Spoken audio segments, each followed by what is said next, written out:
Hello, everybody. Welcome back to the Sofa Taters Podcast. My name is Dreginy. I got with me today my two co-hosts, Trey and Steven. How are you guys doing today? Doing fantastic. How are you? Fucking-tastic. Damn. Trey's... Steven, is ready to go. Already mixing our names up. Yeah, it's a curse, man. I do it every time. I mix the two of you up, and everyone else mixes up Steven and I. That's how it works. I was gonna say, I don't think most people know us as like a trio. I think it's like a duo. What do you mean? Like one of us is third wheeling? Like people either know me and you, or people either know you and Steve, or Yeah. You don't know all three of us at once? Yeah. Yeah, someone who knows like two of us will come across the podcast, and then their mind will just fucking explode. There's a third person. There's a third person, yeah. Who is this individual? Or they'll know the third person, but just solely from their own streams and no connection. And then they'll just be like, "What? They're all friends? I didn't know you guys were all connected. What the fuck?" What the fuck? Boo! Yeah, speaking of, when's the last time you guys streamed? It's been a hot minute for me. Oh yeah, I'm not streaming until after I get fully settled into my new place and moved and all that. I wanted to start streaming in the morning sometimes before work, but they recently kind of switched my shifts, so I'm kind of in and out a lot during the week now. Whenever I get back to it, I might get back into the streaming grind a little bit. But I do like doing it. Yeah, I tried streaming I think it was last week, and my whole stream just freaking crashed, and I was like, well, I guess I'm not streaming anymore. Oh, damn. It lasted maybe half an hour at most. Oh, that's rough, bro. It takes me so much to even fucking play video games nowadays, man. I didn't play Tears of the Kingdom all week. I played it at my girlfriend's place for a tiny bit last night because we were sharing video games with each other. She wanted to see some of it, and that was my first time I played it in a fucking week. And it kind of sucks because I really do like the game, but it's just it's gonna take me fucking months to beat this thing, man. It's gonna that's the pain of being an adult, man. You just have no time for this shit. Yep. I'm kind of in the same boat right now. A couple nights ago, when my girlfriend told me, "Yo, we're gaming tonight," that was the first time I actually sat down with a video game in probably 3 weeks. Damn, man, that breaks my record. Yeah, it's once a week usually for me. Yeah, and even then, I was fucking falling asleep. Damn, oh my God. You're just bored of video games now? I see how it is. Yeah, she was trying to show me this PS2 game that she really likes, and we were playing it for 10 minutes, and I was dozing off, and I missed some dialogue, so I didn't know where the fuck I was going. What was the PS2 game? Called Ark the Lad. I've never actually heard of that. I've never heard of that It's one. That's interesting. Yeah, it's like a Final Fantasy-esque kind of RPG sort of deal. Ah, I see. Yeah. Oh, okay. It's back in the age when we had those Final Fantasy clones out there. Yeah.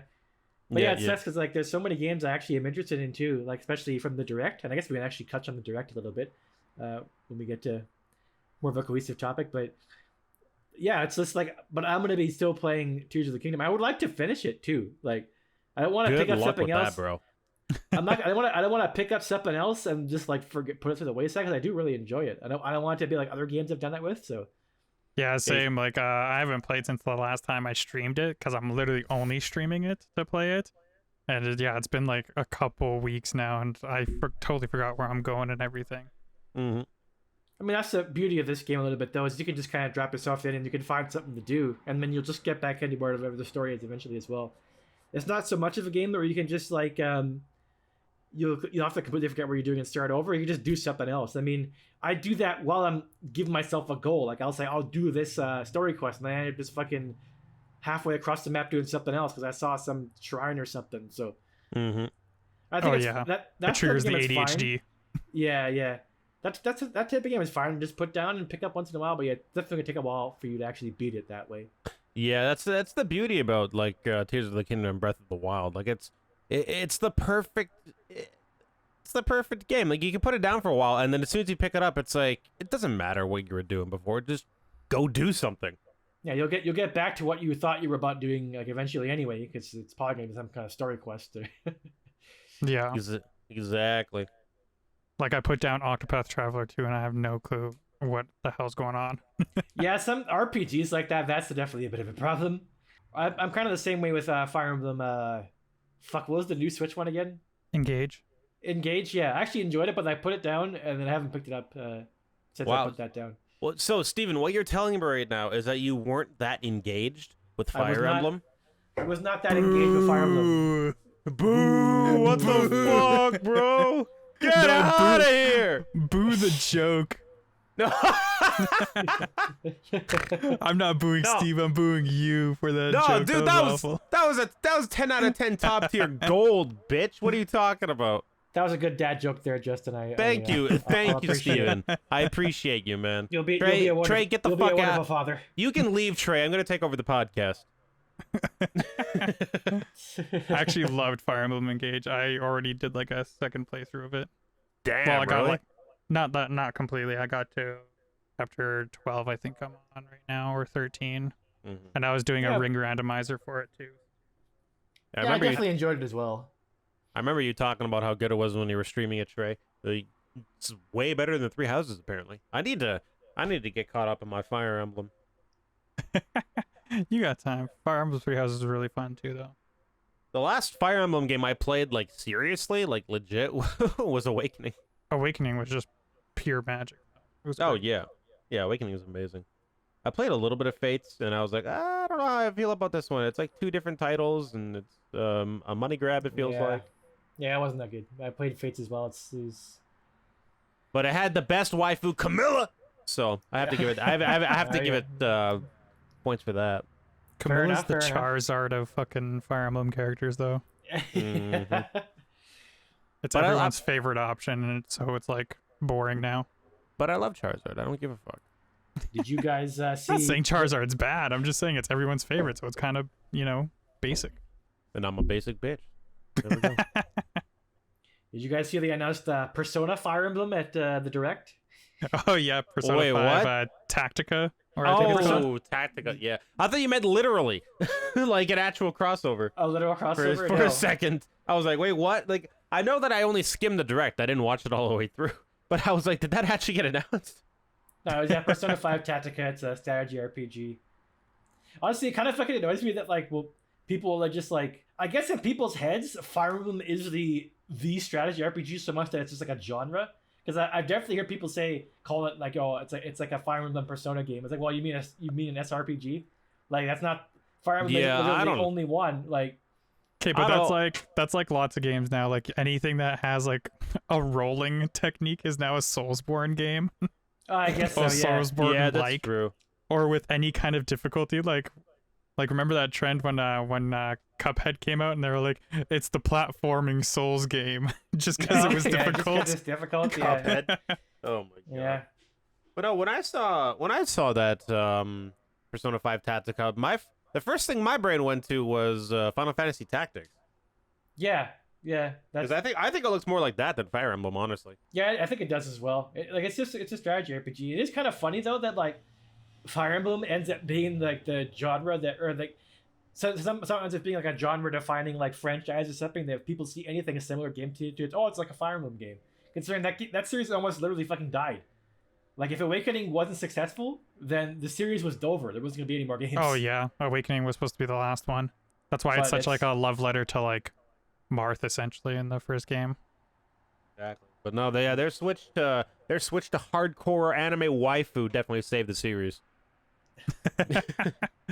They actually put out pretty good games since then. Actually, like even with Fates I never finished Fates, but like it was still fine. But like Three Houses, they came back pretty fucking hard, and that was really good. And then I didn't play the first Warriors, but Three Hopes Warriors was amazing actually.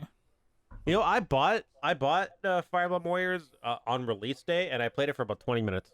and that's all you played of it? Yeah, that's all I played of it. That's funny. I don't know. I was like, I didn't hate it, but it's like I wanted to turn my brain off a little bit more than the game was letting me. with Hyrule Warriors, I could literally just sit there and turn into a ball of mush, and it was great. Just mash well, yeah, buttons, because it's Fire Emblem still wants to include their strategy. In the whole thing. Yeah. With Fire Emblem, there was still some strategy to how everything worked. You still had to worry about the weapon triangle and elements and stuff like that. And I was like, Oh yeah. Yeah, and I was like, I don't know how I feel about this in my button mashing game. It's not what I want out of Warriors games. Exactly. Yeah, this is a Mosu. What am I doing? Freaking trying to think. Exactly. The game is supposed to barely run at 10 frames per second, and I'm supposed to kill like a million enemies. That's all you need to do. Yeah, I mean, I love Hyrule Warriors though. I haven't played Age of Calamity yet, but I heard that one was fucking great too.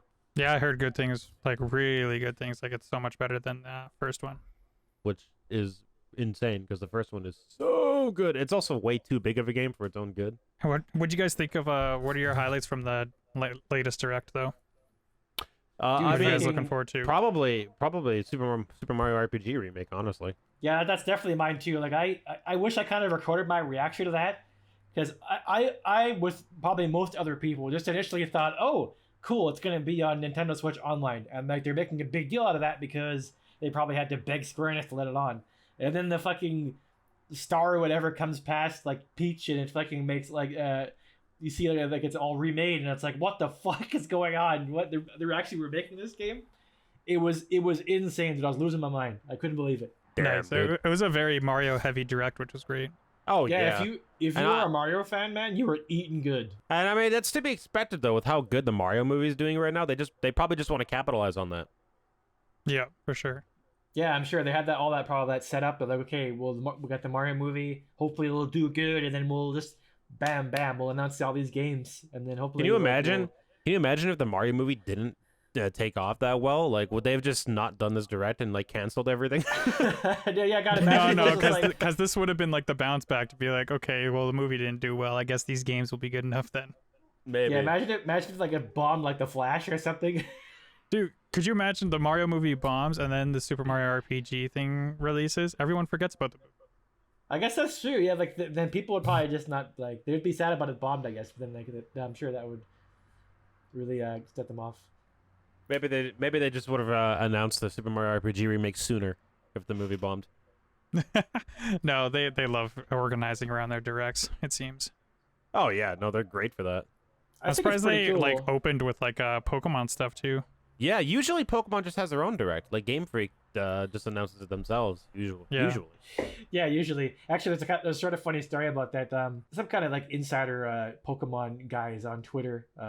Not just on Twitter, but I think he said something to that effect. Like, oh, Pokemon never ends up at directs. Don't expect anything. Oh, And is of it the course guy it that runs fucking- Cerebi? Maybe it's him. Yeah, Joe Merrick or something like that. okay. Yeah, That yeah, guy? yeah. Yeah. Derby. And then everyone fucking added him after that because they opened with like, Yeah, but he felt like a goof. yeah, fucking idiot.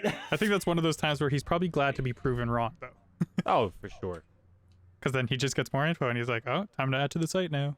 Either think it's that, really cool that- either that, or he's just too tired, or he's just exhausted for constantly adding stuff to the site, and he's like, "Fuck, I gotta add more shit."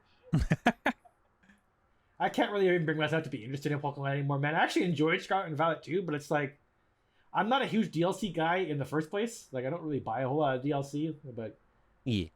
Yeah, but, like I have no interest in like these DLCs. Like the new Pokemon kind of look cool and all, but I'm just like, I could do without, I guess. I Yeah, think I'm it's interesting to kind of. watch. Oh, sorry, go ahead, Justin. I was just gonna say, I'm starting to get to that point in my life too, where I don't know, I'm kind of drifting away from Pokemon. Now, I didn't think that would ever happen because Pokemon was such a huge part of my childhood. Like, it's insane, like how much of a mega freak I was for Pokemon. I mean, like the game quality hasn't just kept up at all. Like it's just you can just. I hate to be a broken record with that because everyone's like this, but like the $1 billion fucking biggest franchise in the world, it shouldn't have game releases like this. Like it should. None of the games have enough time to be good. Like it's because things on a fucking cycle. Like I'm not saying we need fucking 10-year dev Starfield, Elder Scrolls 6, like Metroid Prime 4 dev cycle, but we could probably use more than a fucking work on the spin-off, work on whatever spin-off it is, work on DLC, work on new game, work on spin-off, work on DLC, work on new game. Like we can get out of that cycle, right? Like What needs to happen is that they need to stop making money for them to realize that this is that this isn't working. But that's not gonna happen. Unfortunately, not, because they keep putting out shit, but everyone is still like, "Oh my god, it's Pokemon! I gotta buy it for the name." well, the funny thing is, I think I've shown you clips of this guy before, Justin. Maybe not Trey too. He's like a Pokemon speedrunner. His name is Worcester. I'll see if I can find the clipper to show you guys. But like, he actually goes into like, actually, if you look at the fucking like how games usually perform on Switch and like the install base for the system, Pokemon's actually doing fucking terrible. Like, it should be doing so much better. Like Pokemon should probably have like a 50% attachment rate for fucking like how many people own a Switch and how games usually perform on Switch. Like, yeah, like they're breaking sales records. Every game released on the Switch fucking breaks sales records. But like Pokemon should be doing actually even a lot better than this. They shouldn't be selling only like $4 or $5 million more. Like they should be probably selling like fucking 50 million like copies of this shit, but they don't, because people probably don't really want to buy it. The Pokemon fans want to buy it, and they're adding on probably a few more people from the Switch, but like they're not necessarily adding people to like that every other series has been able to do with the Switch. Mm-hmm. So like but it kind of opened my eyes. Like he's not wrong. He isn't wrong at all. Like he's like, if you look at how well other things perform, like with Pokemon, you can tell it's mostly the people who already bought the damn thing buying it again still, and it's not necessarily adding those millions and millions of people new to the franchise. Yeah, Game Freak just needs to do better overall. Yeah, everything about Game Freak needs to improve, up their game. Anyway, sorry, I guess I went on a tangent there for a second, but I mean, that's the point of that's the point of a podcast, bro. Exactly. Tangent Well, I away. mean, it's so bad that I've seen people being like, "Yeah, we don't need the Gen 5 remakes yet. Let's just we can hold off on that." I don't know if Gen 5 even needs a remake, honestly. I don't think it does. Honestly, it holds up pretty well. Gen 5 is really good. Yeah, Gen 5 is probably one of the best generations. Yeah, Honestly, I agree. yeah. It's pretty nice. And if they're just gonna give it the Diamond and Pearl treatment, like please don't. Oh, where they outsourced it to like a like Oh, to Ilka? yeah. Yeah. Just don't do that. Or if you're gonna outsource it to someone, like just like let them like do something to it instead of just make the same game. Everyone seems to really hate Shining Pearl and Brilliant Diamond. I didn't mind them, but it's just the fact that like they didn't do anything new with it, which was the boring part. Yeah. It's literally just copy and paste what Diamond and Pearl were. Like I would have liked to see like newer generation Pokemon in there and what. Yeah, it's such a shame because all the other remakes were fucking fantastic. Like Fire Red and Leaf Green were great. Heart Gold, Soul Silver, probably two of my favorite Pokemon games. Even Omega Ruby and Alpha Sapphire. Like there were so many changes and additions. Well, yeah, because they at least had Megas in there. Exactly. And you could fly around the map, which was fucking awesome. Diamond Which, by and the Pearl way, didn't I'm even so include, like, over these new Pokemon gimmicks every new generation. It's so annoying. Yeah. I kind of like Terrestrializing, to be honest. That's probably the most recent. That's probably the coolest one, just because every Pokemon can like sort of do it, and it kind of makes battles at least sort of interesting. Like Megas were fine, but not everyone got it, and fucking Gigantamax is just like, I don't know. It's just, Yeah, I guess I should clarify. I don't like that every gimmick that they have is gone for the next generation, essentially. oh, okay. You don't like the even adding it on. Okay. Yeah. Yeah, because like there's no more Megas. You're not adding any more Megas. That's not a thing anymore. Dynamax moves aren't a thing anymore. Mm-hmm. Gigantamax or whatever, Terrestrializing, probably going to be gone the next generation that comes around. So it's like, what's the point of even adding these huge Like, it's game-changing gimmicks if you're not going to keep It's up funny, with at them? least, yeah. And funny, even with the last two, at least there's like a lore reason why they wouldn't persist in the next generation. But there's really no reason why you can't have Mega Evolution still. Why that can't just be a thing that you can still have and still like and be a gimmick you can just keep adding on to the rest of the generations. Like at least like a Sword and Shield, Scarlet and Violet. Like I think with the way, like it has to do with like Pokemon like resonating with the region itself that they live in, with Gigantamax and Terrestrializing. But so like, okay, fine. Like if you want to, but like, there's no reason why they couldn't include Mega Evolution other than, oh, we just don't want to have it anymore. Like that's old gimmick. Yeah, Mhm. it just makes no sense because it's cool as shit too. Like they had what was it called? Pokemon Origins, I think it was, like a whole thing for it, like a whole new anime for it to like hype it up and everything. And yeah, now it's just like, who cares about Megas?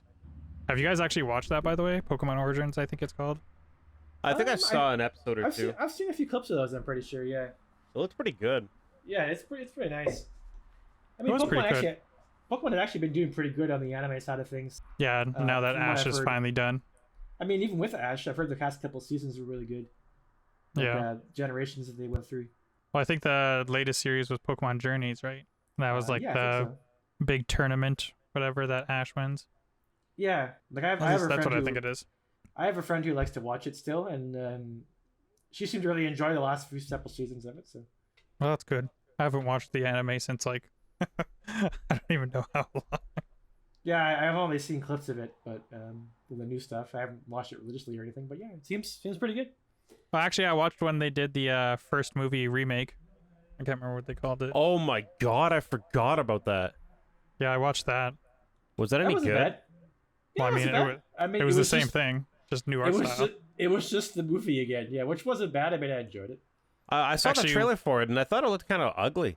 Like the whole like 3D thing they went for. It was fine. Like I didn't see the whole movie, so I can't judge. But the trailer I saw, I threw me off. I was like, oh, what the fuck? I Yeah, didn't it was mind it. fine. It was fine. It worked okay. Yeah. all right, Actually, all the right. one thing that bothered me is that, you know, in the original movie, how Mewtwo's Pokemon all have like those like cool like designs on them. Yeah. Yeah, they didn't have that in the new one. Oh, what? Really?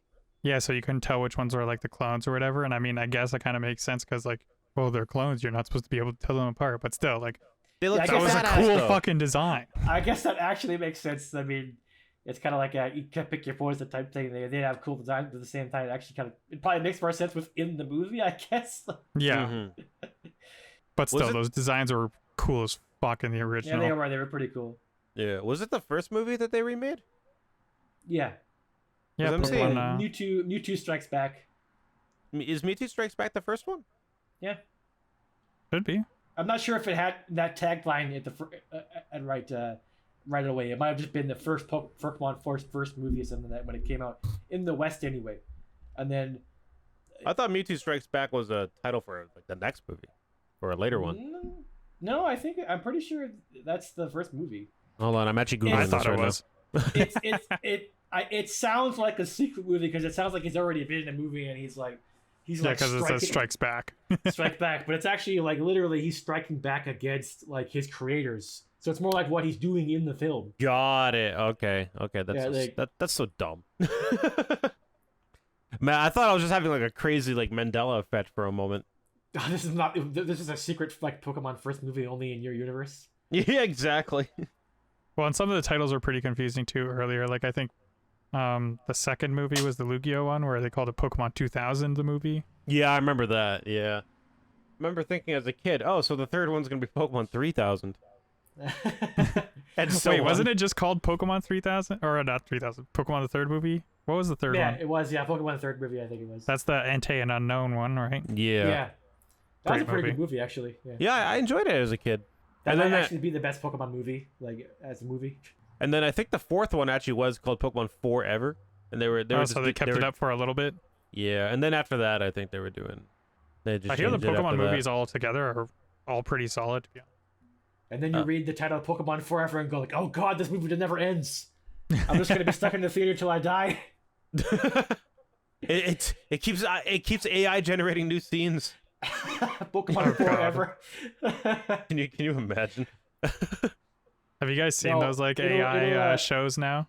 Oh yeah. Steven was showing me a bunch of them on Twitch. Like they were doing like a Seinfeld one for a while, but that one got shut down. No, because it's picking from the internet, and that always means it's eventually going to get racist or transphobic or any kind of ist. It's gonna be So- it's gonna be it's gonna be hurtful in some way, like, and then it's gonna get shut down because oh fuck, Oh Kramer's actor actually comes in and starts doing what he does. oh god, yeah. Steven, fuck. Are they are they still doing the AI generated steamed hams? I haven't looked at it in a while, but it might still be going on. That was so stupid. Oh my god. It was just the Steam ham skin like over and over again. But Like- like, done differently every time because it was just Yeah, AI 'cause it's generated. AI trying to So generate stuff, yeah. stupid. I always see freaking AI SpongeBob on my TikTok feed now. Oh, yeah. I see that too. Yeah. Well, the AI SpongeBob singing songs. Some of them sound really good, actually. Oh, not even the singing songs. Like they do like the episodes of like AI SpongeBob. Oh, really? I have not seen that. Yeah. Yeah, no, I've seen the songs ones. Those are good though. A real life VTuber did a collab with the AI VTuber once, and I think it got pretty crazy. Like, well, I've seen a few of them, like people, like real people trying to do a collaboration and play a game with the AI VTuber, and it's just like you have no idea what she's gonna say, right? So you have to be like on your toes, I guess. Like, Yeah. like fuck, I think one time this wasn't in a collab, but one time I'm pretty sure that AI VTuber, she fucking, her name is Neurosama or something like that. She like denied the Holocaust just out of nowhere. Oh my god, I think I've seen that. Yeah. Nice. Yeah, she's just like, have you guys ever heard of the Holocaust? I don't know if I believe it. I'm like, oh wait, hey, whoa. Like, That- whoa, that's- what? No, Osama, we gotta shut you down here. You got to just be anti-Semitic like that all of a sudden. Did you guys see the latest thing happening with AI art? Actually, The they're latest thing. It's starting to like pull from AI art itself, so it's like kind of like inbred type stuff. Like yeah, AI Oh, art is fuck, starting to what? pull from its own system, and like, yeah, they just look even more deformed now. Oh god, I have not seen. That sounds nightmare fuel. I mean, that's a win for artists. That like. 'cause, Oh yeah, the- so their own content isn't gonna get stolen from. yeah, like and also it's just gonna look worse too. So like, I thought that's a Yep. win for that's a win for them for sure. Happy to hear that. Oh, and then did you guys see that a Marvel show used AI art in its intro? What? Oh yeah, fuck. Oh, that was so dumb. Like their reasoning behind it was, oh, we wanted to get like the creepy like AI like some kind of Aesthetic. creepy aesthetic that only AI could give us. Well, actually, I'm pretty sure someone who wasn't. I'm pretty sure a real person could have given you that aesthetic. You just didn't want to pay them. Like Yeah. Exactly. Like I hate actual like professional studios like trying to get away with using AI for shit like this just because they're too fucking lazy to pay someone. Yep. It's like this. It's not a good money saving tactic. If you're like, just pay someone to get exactly what you want out of whatever the fuck it is you want. Like I don't. absolutely, It pisses Absolutely, me man. off. Yeah, I agree, man. Like Absolutely. AI should not be a replacement for jobs. No, Like, it should be no. at most an assistant. Exactly. Yeah, like using AI to help with art from a real person, that's fine. That's what it should be used for. Or using AI should make our lives easier. It shouldn't be replacing us. Like, But it I should guess use- that's kind of the fear, though, right? The AI, I guess so. Yeah. They'll the help us too well. singularity. Oh, fucking Terminator, that shit. Hell yeah. You got to keep a leash on the AI a little bit, right? But yeah, letting it take over and replace us, that's not good. No, definitely no. We gotta take down Skynet, bro. I mean, speaking of that, sort of leading into that, what's the name of that sub game? I'm trying to lead into the Subnautica? fucking no. The creepy Iron one. Lung? Iron Lung, yeah. Oh. Great fucking game. Yeah, I need to buy it. I want to play it. I've never played it myself, even though I say I love it. Of course, it's gotten into the spotlight lately because of the whole Titan submersible incident. But Oh yeah. yeah, like I wonder, he actually doesn't really the developer, like the main director, he doesn't actually like that his game is like getting a huge boost in sales because it's kind of freaking him out. I mean, really, you can see why. I wouldn't really want something I made to be popping off because a bunch of people fucking died. Like, Yeah. Yeah, that would make me uncomfortable too.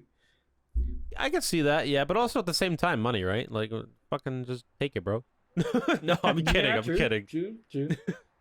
No, that would definitely make me feel uncomfortable. Like, I'd probably even put out like a not a warning, but I'd probably put out like a little statement if that was me Yeah, it'd probably be something or like something.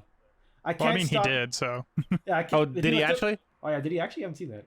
I mean, yeah. Well, we just said, like, it's not a full statement, but he's like, yeah, I'm kind of uncomfortable with the fact that the game's doing so well now because everyone wants to see what, experience whatever they went through or whatever, blah, blah, blah.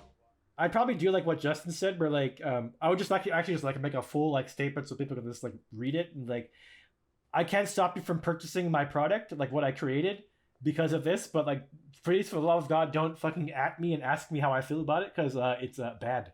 Like, Mhm. Yeah. how do you feel if these guys die and people are buying your game now? Well, not good, bro. Like, I'm trying to find. I'm trying to find the Iron Lungs Twitter page. I guess only the creator of the game has a Twitter. yeah. Yeah. I think his name is David. Yeah. Just David. No yeah, last yeah, name. no Yeah. last name. No last name. It's just David. Just David. Why did he post? Why did he just post a random picture of the bar girl from fucking Twilight Princess? I mean, that's a good picture, right? I mean, yeah, she hot as fuck, but Oh, it was in response. I'm going way off topic right now, but it was in response to someone saying define peak female character design. That's funny. That's great. Anyways, yeah, I see his post now about him being uncomfortable. He literally just posted like a picture of like the lifetime sales for this game, and like there's a huge spike around the time where the incident took place, and he just said this feels wrong. That's all it was. And I get that, yeah, but I probably would have put out like a little bit of a statement at least, like what you were saying, Steven. I don't know Yeah, what man, you really like- say though. It wouldn't actually stop people anyway, but like I would feel I would just put it out anyway. Like people are still gonna fucking at you, like, oh man, how do you feel? It's like, Yeah, I never knew until like later on that the CEO was actually in that one. in the sub. Yeah, he was the fucking pilot, I think. He was the pilot. Jesus. I think so. Yeah, dude, this What? thing is just like this thing was made so shoddily, bro. He fucking like I guess you can't believe everything you read on the internet, but I saw like something was like. It's not made out of like what subs are usually made out of. It's made of like fucking carbon fiber, and not only that, but like apparently it was like past the due date that you should use it on airplanes, and he used it for like his sub that's supposed to fucking like be able to like withstand Pressure. so much fucking pressure. Like the ocean is fucking terrible, bro. Like you you need a very good machine. Yeah, well, apparently the CEO was like just notorious for like skirting safety regulations and shit. Apparently he, I don't know if this is true, but I saw somewhere that he made a statement once saying something to the effect of all these like overly safety regulations are like hindering progress, and like we need more experimentation in order to like make leaps in progress and whatnot. And it's like, dude, that is so fucked. Yeah, apparently there's a lot of bad quotes there. I saw another one where he was like, somebody tried to warn him, like an actual like organization tried to warn him, be like, hey, you shouldn't do it like this. And he was like, I don't know what you're talking about. This is going to be fine. And I take it as an offense that you don't think I know what I'm doing or something like that. Mm-hmm. Dude, imagine that, like trying to take experimental risks on a machine that's supposed to fucking withstand so much pressure going on in the ocean. You should not be taking experimental risks, and not fucking extensively testing them. He's just like, yeah, this will work, and we'll go down there. Like that's basically what it sounded like, right? Like, He's something else. My question is like who the fuck is this guy? Like how did he become the CEO of this like Ocean Gate with Yeah, mindsets like this? Like how did this happen? that's an extremely good question, man. Because yeah, like all I just see is this like some of these like people who've explored like before the Titanic before, they trusted this dude to take them down there, and it's like, how did he gain this trust considering what kind of like quotes we're hearing from him in like that, what apparently the shoddy like making of like the machine. Like yeah, it's like, that's a really good question. Just like how the fuck where did this guy come from? Why are people paying this guy $250,000 to take them down to the Titanic? Surely there's What was his obsession with the Titanic? It was just a tourist attraction. I think it was just something he was doing to try to make money. It was like, yeah, like he was charging each of these people like $250,000. That's And a lot of fucking money.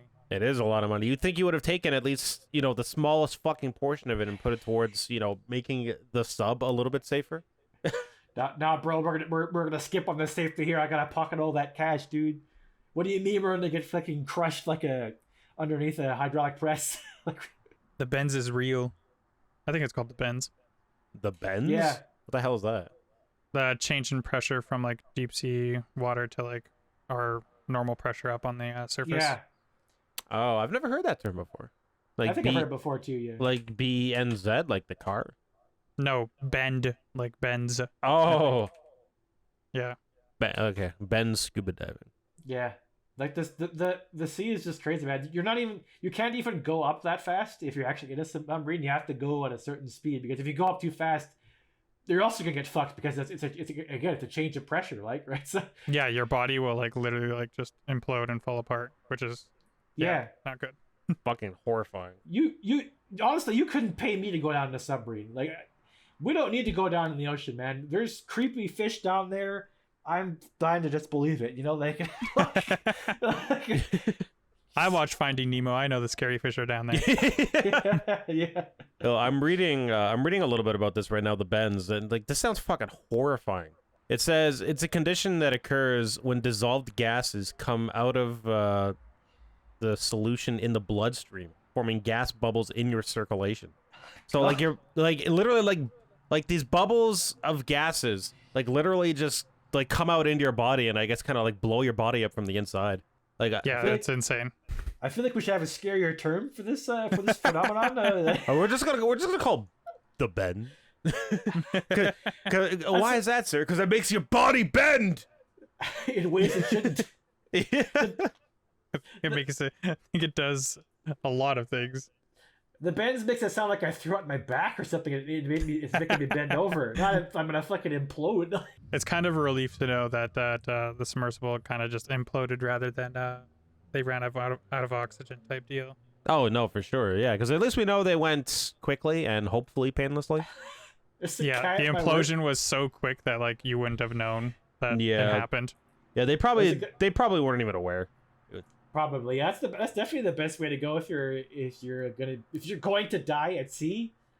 I would rather just be turned into fish paste than like fish food that I can die of oxygen desperation in probably complete darkness. Yeah, exactly. Yeah. Like that. And honestly, and the amount of oxygen you even have down there, honestly, like they say you have a certain amount to live, right? That's assuming you're not freaking the fuck out and using more oxygen. Yeah, exactly. There's at least 5 people in there. 5 of those guys having panic attacks. You have a lot less oxygen. There's a guy at my work who, from the oxygen party, he's like, why wouldn't you? What if you just like kill the other people and then you have more oxygen? You know what? That's right. I mean, he's not wrong, but like, I don't know, man. I don't think I could ever do that. Justin, you should. Could you imagine if they like rescued him? Like, imagine like it didn't implode and they were just stuck at the bottom, and they actually rescued them, and like you just see them like cannibalizing each other. That would have been insane. Oh, God. And it's the one father, and only one of the father and son do survive, and it was the father. So like, man, what the fuck? Okay, that's just the mist, isn't it? I think it is. I've never seen the mist, but I was going to say if that's actually what had happened, it would not take too long to get a movie made out of it. You should watch The Mist. It's actually a great movie. Is it? Is that that's not Shyamalan, is it? I don't know, to be honest.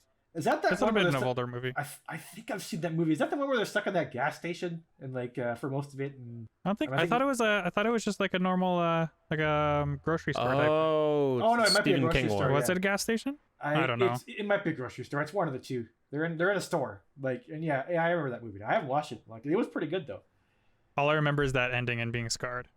Yeah. No spoilers, bro. Yeah, I won't spoil it now that I've told you to watch it, but oof. Yeah, it says here it's a supermarket.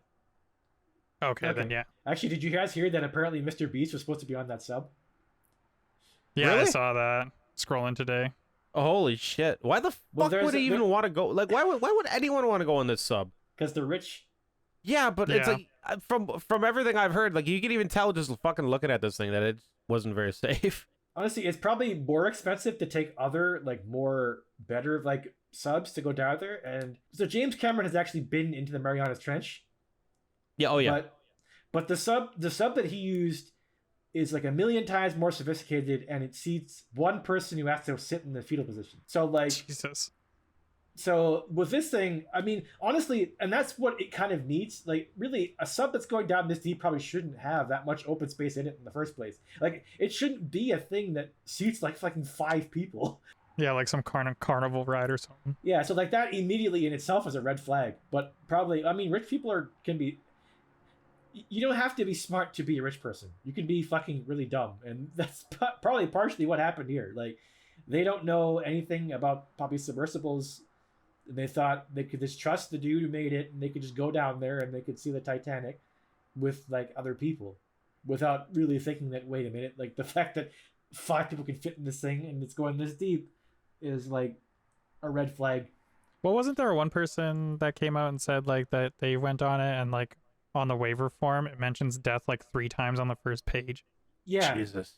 Yeah. Like, I think this thing has made it before, but it's just, it was like, this incident was like bound to happen eventually. Oh yeah. Oh yeah, they've been doing this for like a long time. Yeah, it's been like Yeah, I was doing it for like 3 years or something like that. It was bound to happen eventually. Like I think the Simpsons writer, one of the writers or producers, was on it. I think that's the guy who had that quote. Yeah, he was. Yeah, but yeah, apparently Mr. Beast was supposed to be on this thing. Well, there's been a bit of a controversy with it because the message he posted about it is blue, which implies that he sent it. But or like, he just got a screenshot from the other person who sent it. Yeah, like maybe like yeah, but like supposedly Mr. Beast was supposed to be on this sub. But like, could you fucking imagine? This would be like the 9/11 like this is like the 9/11 equivalent of like a celebrity just missing like his plane, their plane that left like to go like. Oh. Wasn't there like so many celebrities that were like, yeah, I was supposed to be on that flight? Like Seth Rogen, Seth Rogen, Mark Wahlberg. I'm pretty sure is supposed to be on one of those flights. Yeah. damn. And none of them were on it. But so that's basically the equivalent here. Mr. Beast is apparently supposed to be on that fucking sub. And what was the 9/11 connection with My Chemical Romance again? Gerard Way saw something about it and like it inspired him, or he was supposed to be on the plane or something. I don't remember. Oh shit. I remember there was some like weird connection that like 9/11 like made Gerard Way form the band or something like that. I never saw heard that anything about this. I saw that while going through like some like weird wormholes on like why things exist, like how that 9/11 inspired My Chemical Romance, which then inspired Twilight, and then 50 Shades and all that stuff. Yeah. And it was just like a weird like pattern of stuff that happened just because 9/11 happened. Mm-hmm. There was something weird like that, but I thought that was pretty interesting. there was a clip also, I guess from a semi-recent episode of Jeopardy, where the contestant was talking about how the host Ken Jennings kind of led him into a story he was supposed to talk about, like how he was supposed to go down and see the Titanic, but instead he went to his I think his daughter's wedding or something like that. But like, yeah, I was supposed to go down and see the Titanic in a submarine, but it didn't line up. I was going to my daughter's wedding, and I don't regret it. He said that before all of this happened, but like, could you imagine this happening now? Like, man, so it's really good my daughter put her wedding on that day, otherwise I'd be dead. Yep.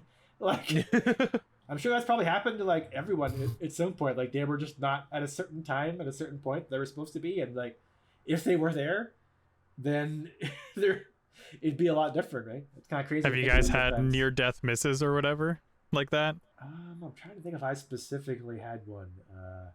I can't think of any. It's possible. It's possible I blotted out of my memory, but I mean, I've had near-death experience, but not like a whole like event like that I was supposed to go to and then miss type thing. No, maybe not that specifically, but no. How about you, Justin? Can you think of one before? Or?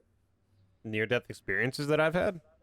I've had near-death experiences. Like I've always been hit by cars going really fast, like inches. Oh yeah, but I mean more like that, like the avoiding 9/11 thing, where like you were supposed to do this thing, but then you couldn't, so then you did something else, and something actually bad happened at the event that you were supposed to go to. No, I wouldn't say. I wouldn't say I've ever had anything like that. I kind of wish, because that would make for like an interesting story. But I almost went to that thing. Went to that. But then Justin, I did it. Just start lying about being on that sub, Justin, and say, "Oh yeah, I was supposed to go." Oh yeah, I actually went on that sub, but then I saw that I actually went down there, and then I saw that hull starting to cave in, and I said, "Fuck that," and I left. I had only $200,000. Yeah, you were on the dock and everything, and you were like, "Oh no, man, I'm out. I don't trust this thing." No, man, I even went down, bro. I went into the sub. I just cracked open the door and left because I felt uncomfortable. I seen what was coming. Exactly. Well, it was only 50 feet deep at that point. Wasn't too bad. I heard some groans, and I was like, "Fuck this!" And I just opened the door and I swam. Yo, this thing's gonna pop. Yo, this shit about to pop, and not the good way. I'm outy touty. Actually, you know what? We could say that for our everyday lives with where we live. Oh yeah, every day in the city we live in is like a near-death experience. If you're busing downtown at 12 or 1 in the morning, like, bro, you're putting your life at risk. It's funny because I work in that area, so I'm always like out super late. Oh, exactly. So you know what it's like, man. Yeah, I think it was on like Wednesday or Thursday or Wednesday, something like that. I was getting on my second bus home. I immediately get in the bus, and the bus driver is like, "Oh, don't sit in the back." And that's a red flag right away. He's like, "Don't sit in the back." And then I get on, and I take his advice. I sit like nearest the front, and all of a sudden this guy just starts fucking shouting to himself, and like it's like, oh god. Yeah, I was actually on the phone with my girlfriend at the time, and I'm like, I'm gonna let you go for now, honey. I think I want to have all my, I want to be entirely alert here. At least he didn't tell you to sit in the back. No, what the fuck? The bus driver is just in on it. Yeah, go sit in the back of that dude. Go get his company. I think Back of the bus, Rosa. I think he was like upset about being kicked off buses before, but maybe if you stopped getting on them being fucking high off your gourd and didn't fucking swear at people, you wouldn't be kicked off the bus. God. Like, wow, shocking. If you just act like a normal civilian, you wouldn't have been treated like an awful one. yeah. Exactly. Yo, what's the you guys got any like really crazy or wild bus stories? Like I think the one I told you guys a couple weeks ago where that guy had a knife pulled on him and on the bus was I think the You told me craziest. about that. Holy Yeah. fuck, I'm so scared. I think that's the craziest one I ever had. I've had like a couple fights on the bus. I don't know if I've ever seen weapons. I wouldn't doubt if they had weapons, but usually when I see that happen, I'm just like, all right, just gonna keep my head down and listen to my music, I guess. Exactly. I don't know. I don't know if I should elaborate on mine a little bit more just for the sake of the podcast. Do but, it. Yeah. Okay. Yeah, sure. Go ahead, bro. Yeah. So I was on the bus, right? Just chilling, and the bus stops to pick some people up, and a group of people come on, and they're already this one guy and this one guy are already angry at each other. Like they were fighting at the stop. And they're just yelling at each other on the bus. I don't know why the bus driver even let them on in the first place. Like I feel like there should be some kind of rule with that. I feel bus drivers especially late at night. Bus drivers are just too scared to really do anything anymore, which makes sense. I mean, one of those guys fucking like a couple years ago, he fucking died actually trying to kick someone off his bus, and he just got stabbed to death. So most bus drivers, and they're probably told to do this too, just like let everyone on for free if they want to, and don't. Well, I mean, they bother literally trying to- have like those like signs where like the ads go and everything on the bus that literally say like bus drivers are abused like so much throughout their job. Yeah, no, Mhm. dude, you couldn't pay me to be a bus driver in the city. Like you have to pay me like $1 million. I wouldn't want to deal with that. Yeah, But, hell no. Anyway, Anyways, sorry. continue. Continue. Yeah, I yeah. wanted to just, Yeah, so chime these group of people come on the bus, and this one guy and this other guy are already yelling at each other, and I'm not really listening to what they're saying. I got headphones on, I'm listening to music, and only a couple minutes go by, and just out of nowhere, I hear these guys. They never even sat down. They're yelling at each other like in the middle of the bus, like they're standing up, and all of a sudden, out of nowhere, I just hear, "What? You're gonna fucking stab me right here on the bus in front of all these people?" He was like, "Fucking stab me then!" And I look up. And yeah, sure enough, this one guy has a knife out, and like he's holding it to the other guy, and this other guy is challenging him to fucking stab him. And I'm just, what are you gonna do? Stab me? oh, the craziest thing, yeah, the guy with the knife was right fucking beside me. No. Yeah. I was just like, I was like, oh shit. I wasn't really paying attention. I was on my phone, and I looked up, and I'm like, yeah, There's like oh, a fuck. knife beside you. Yeah, I almost fucking decided to just crawl over a few seats. What kind of knife was it? Did you see? I didn't get that good of a look. I was kind of just like in shock mostly. It was like, yeah, it was like, it wasn't anything like super big like a machete. Maybe it might have been like a kitchen knife or something, or like a steak knife at most. Oh, okay. Yeah, it wasn't But anything. still a knife. Oh yeah, of Like course. a- Yeah, you yeah, can still fucking it stab It someone. would do with some that shit. damage, yeah. Yeah, and I think the guy with the knife wasn't expecting this guy to, like challenge him. I think he was trying to scare him, because like as soon as this guy started challenging him about the knife, like he backed up, and then he got off at the next stop. He was like, "Oh shit, my plan failed." No, intimidation doesn't work. Yeah, and the crazy thing is, this other guy almost chased him off the bus. Oh my god. Yeah, Dude, he that wanted to happens so beat this guy's ass. I wouldn't be surprised if like he ended up getting some people or something after him later or something like that. Like Yeah, maybe. this That's like this the- guy was so mad at him, man. He didn't care that he had a weapon. He was gonna beat his ass. I've got a couple of bus stories. One that like involves me, and one that I was just like a bystander to. I'll start with the one that I was a bystander to. I think I've told you guys this one before. Actually, I think I've told you both of them, but I'll elaborate like them on the podcast too. So the first one was my second bus home. It's the same bus, like the same bus number that just had the incident I was talking about with the guy in the back seat. So the 38. So that's the 38 bus.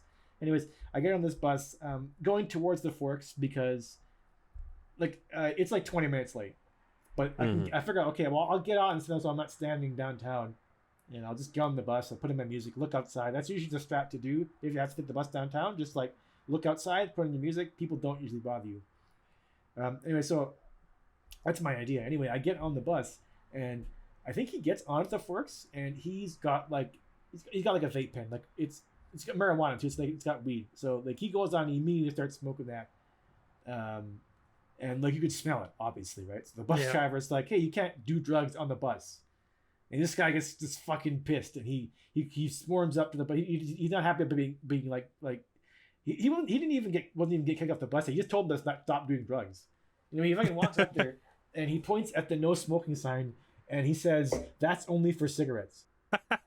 So nice. Like you're like the no smoking sign. So like that means to him you're allowed to vape and like do drugs like marijuana on the bus because that's only for cigarettes. You know what that kind of reminds me of? You know that stupid meme where it's like the guy walks in all drunk, and he's like, and the person's like, "Are you all drunk?" And they're like, "No." They're like, "All right, can you tell the time right behind you?" Points at the clock. "I'm not drunk." That's the kind of energy that has. Hell yeah.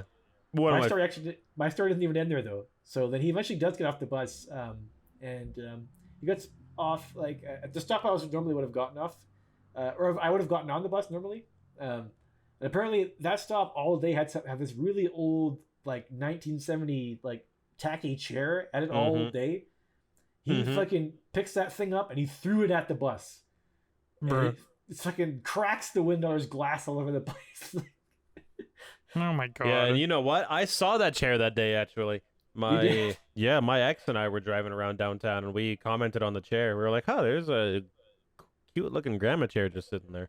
Yeah, apparently it was blowing up on Reddit, on our Winnipeg subreddit throughout like during that day. Yeah. And I posted this story in the Super Smash Bros. Discord for Manitoba, and someone saw that and said, "Hey, you should like add this story to this chair's lore on that thread on Reddit." The chair's lore. They might want to be interested in what's happened to the chair now. I think I saw it the other day, like kind of in the back alley in the same area in pieces, so it's broken. But... Oh, did you? Oh, that's a shame. R.I.P. to that chair. The other bus story I have is some kids tried to steal my bag, and don't do this if like this happens to you, people at home, but I chased after them for it.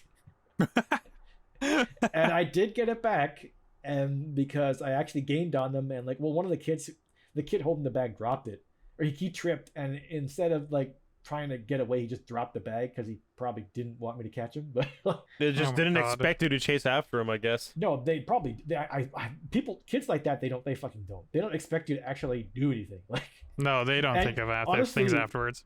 Honestly, you shouldn't. They could have had knives. I don't know. Oh, absolutely. They could have fucked you up. You never know. Well, I mean, that's why retail workers are told not to prevent theft anymore. Yeah, you do. It's been like that for ages. Anytime you get a fast food restaurant retail job, they tell you just don't. Well, they don't want you to do that. They'd rather you not get fucking hurt for their product. They expect that type of thing anyway. Yeah. What about you, Trey? You got any bus stories? Nothing too exciting. Like I said, just like typical like drunk fights and stuff like that. Nothing like too out of the blue or as wild as your guys's. Yeah, our city unfortunately is known for a lot of drunk bus goers. Yeah, I used to be one of them. Damn, bro. I remember I saw someone so fucking drunk and just passed out on the bus that you know the front side seats. There was a guy who was just passed out drunk, just sleeping on the side seats, and this guy was so out of it that the bus driver turned and took a corner, and this guy flew off the seat and started rolling all over the floor, and he was still out. He never even woke up. A couple of us actually had to pick him up and put it back in the seat and just hold him there. Oh my god. So he didn't I have a bang his hilarious head. story like that actually. I went out back in the day when I was a big drinker. I ended up getting stupid drunk and I passed out on a bus. And my bus ride is like half an hour. Mm-hmm. So I was like on my way home and I guess I passed out. And I was passed out for so long that my route goes so far. So I ended up back past where I got on in downtown. So I got on downtown to get off at the other end of the route, basically. Damn. But he went all the way around, and I woke back up. I was back downtown, and it was the very last bus, so I had to get off. Oh. I had to just get off and just cut my losses, and I ended up taking a cab, and I was like, man. That really sucks, bro. I can't believe Not the bus only driver did I have like... to waste a bus ticket, I had to also pay like $30 to get home. It was rough. Oh my god. I can't believe the bus driver like didn't try to say something. I wouldn't done it if he tried to, because I was far gone. Oh man. And that's why you don't drink anymore, bro. Actually, Well, one of many Justin- reasons, I hope. I got a similar story with a guy passed out in the priority seats, except he actually flipped that priority seats up and he was asleep on the floor. No, nice. Oh my god. Like what? Why? The chairs are perfectly fine. Maybe it was the same guy, and he thought if he was on the floor, he couldn't roll off it anymore. Maybe he actually felt the fall last time, and he's like, this time I'm gonna plan ahead. I'm just gonna sleep on the floor. Maybe he actually did wake up as he fell from the chairs to the floor, and then when he hit the floor, he just got knocked out. That'd be really funny if it was the exact same dude. He just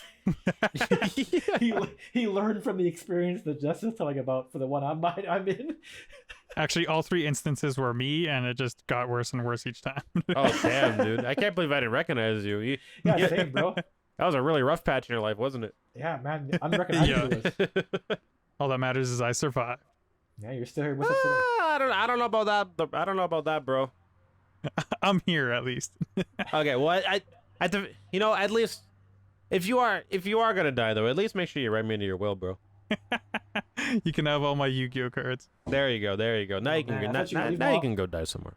I thought you were gonna get him all your Stitch memorabilia. I don't want a Stitch memorabilia. I'm being buried with it. Exactly. You don't get my album collection, which you'd probably more appreciate than my Yu-Gi-Oh cards. I don't get your album I didn't even think about that. Give me that.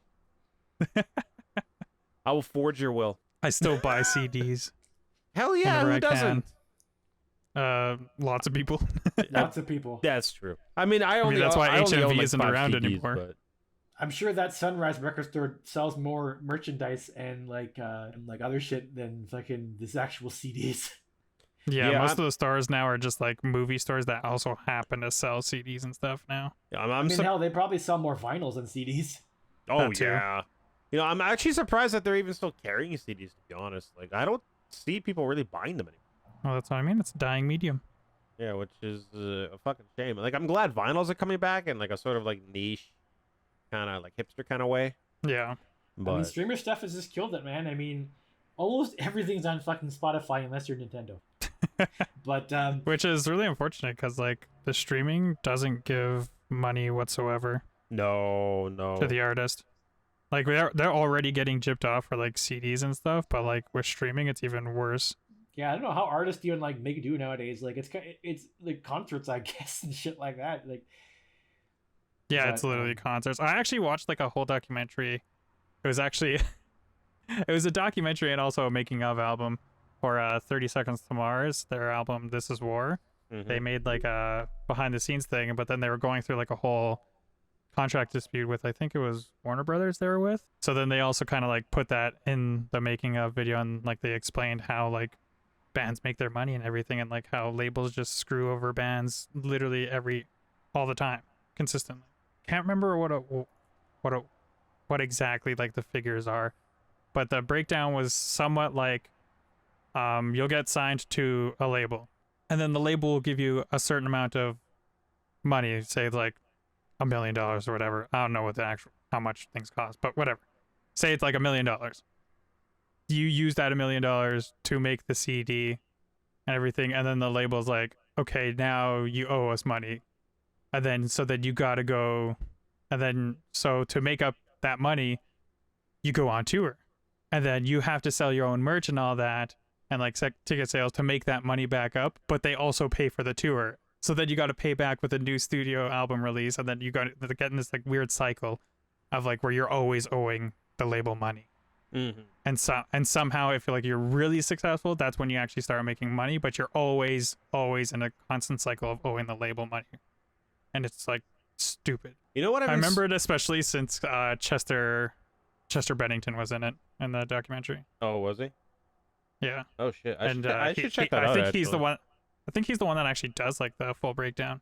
That actually seems really cool. I should check that out. Actually. Yeah, that sounds pretty interesting. I like documentaries like that. Mm-hmm. Yeah.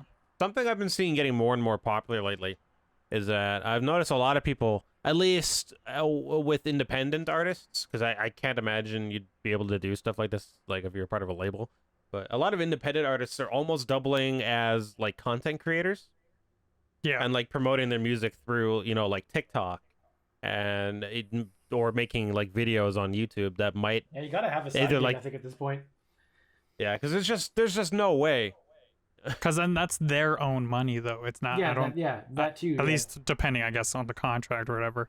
But like if they stream or something, that's their money. Like Matt Hayfeed streams, Ronnie Radke streams, lots more artist streams, or T-Pain streams.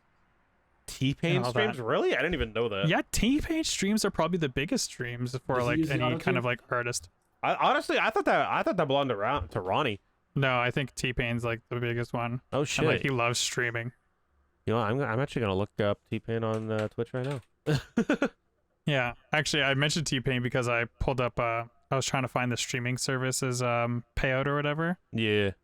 and I remember he was the one that tweeted this, so I pulled it up here, and so he posted like a thing on Twitter a while back that shows the streaming platform and how many times a song has to be streamed for the artist to make $1, and it is a stupid amount. So Amazon Music, how many times a song has to be listened to?